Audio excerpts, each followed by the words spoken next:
he was standing by the lake of Gennesaret. And he saw two boats by the lake, but the fishermen had gone out with them and were washing their nets. Getting into one of the boats, which was Simon's, he asked him to put out a little from the land. And he sat down and taught the people from the boat. And when he had ceased speaking, he said to Simon, "Put out into the deep and let down your nets for a catch." And Simon answered, "Master, we toiled all night long and took nothing." How many of you have done that kind of fishing? "But at your word I will let down this net." And when they had done this, they enclosed a great shoal of fish, and as their nets were breaking, they beckoned to their partners in the other boat to come and help them. And they came and filled both the boats so that they began to sink. Ever had that happen? But when Simon Peter saw it, he fell down at Jesus' knees, saying, "Depart from me, for I am a sinful man, O Lord." For he was astonished, and all that were with him, at the catch of fish which they had taken. And so also were James and John, sons of Zebedee, who were partners with Simon.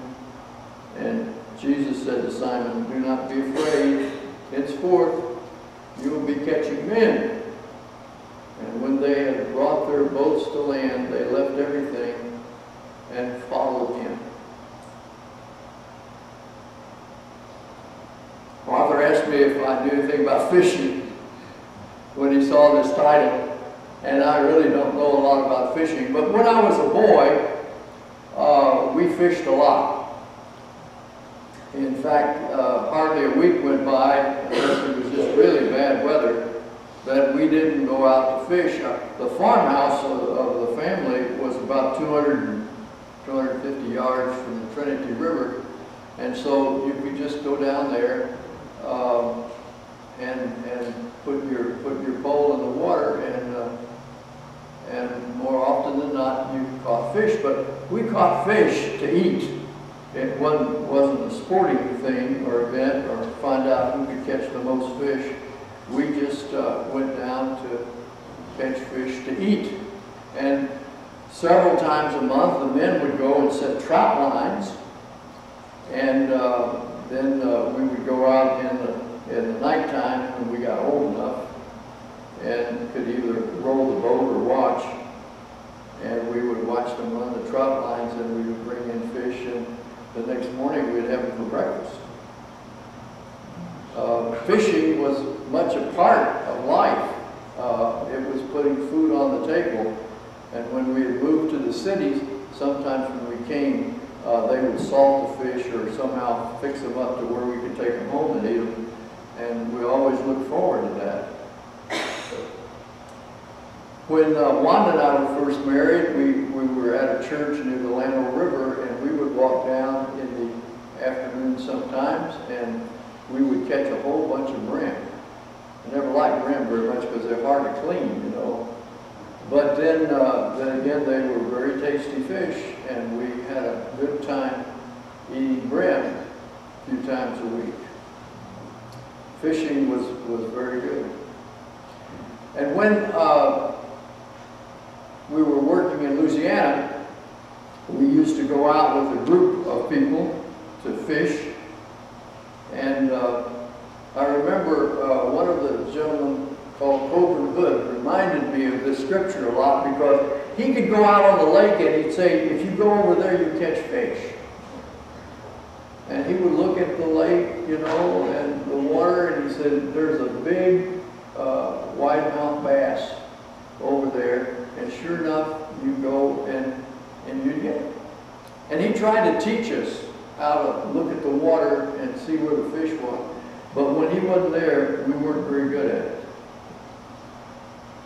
But he was a master at getting fish. Of course, fishing for us was really getting something to eat. Nowadays they have fishing contests They have, by our little pond, what they call catch and release. You don't get to eat them. Sort of lost its luster, you know, to see that catch on the table to eat. Sort of changes the whole idea of fishing. We fish for food. Now this scripture that I read, if that hadn't got me hungry for lunch, I don't know what will. We read the scripture from Luke. You that are biblical scholars know that in the other three synoptic gospels, it's also there, the same story. A little different details. In Mark, it's in the 1st chapter. In Matthew, it's in the 4th chapter. In Luke, the 5th chapter. Some little different stories surround the story, but it's there for everybody to look at. They do change some things. For some, it's on Lake Galilee, or the Sea of Galilee, as it's sometimes called, and the other, it's on Gennesaret. Now, you biblical scholars know that those are all the same names, different names for the same place. Galilee had about 4 different names. And sometimes it was referred to as a sea, and sometimes referred to as a lake. It was about 13 miles long. Most of Jesus' ministry was conducted around that lake, the various cities that were there. That was where most of the work occurred. And if you go back and read your scriptures carefully and look at the cities and get yourself a little map of the times, you can trace their wanderings through that period. Also, there's a story, a very similar story in John, but it's at the last part of John after Jesus is resurrected, and he does the same thing, and Peter recognizes him, and then he asks Peter to feed the sheep. The other 3 are about calling stories, in which the stories end up by him calling some of his disciples to come and follow him, and they drop what they're doing and leave their livelihood, and they follow him. The one in John, some folks, some scholars look at that as it is establishing Peter as the leader. Other scholars have different ideas of it. But the point of the stories, as it comes down to the end of it, is that he is going to make these people fishers of men. Now, that's a patriarchal phrase, because as we saw in the Sunday school lesson today, women were not regarded very highly, and so the male name was used, but it was fishing for people.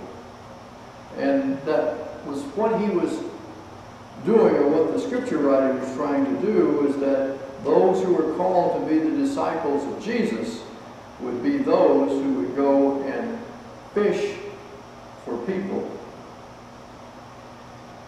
I know that in the church I was brought up in, we had a fisherman's club, and it was made up of men who quite often got together for fish dinners.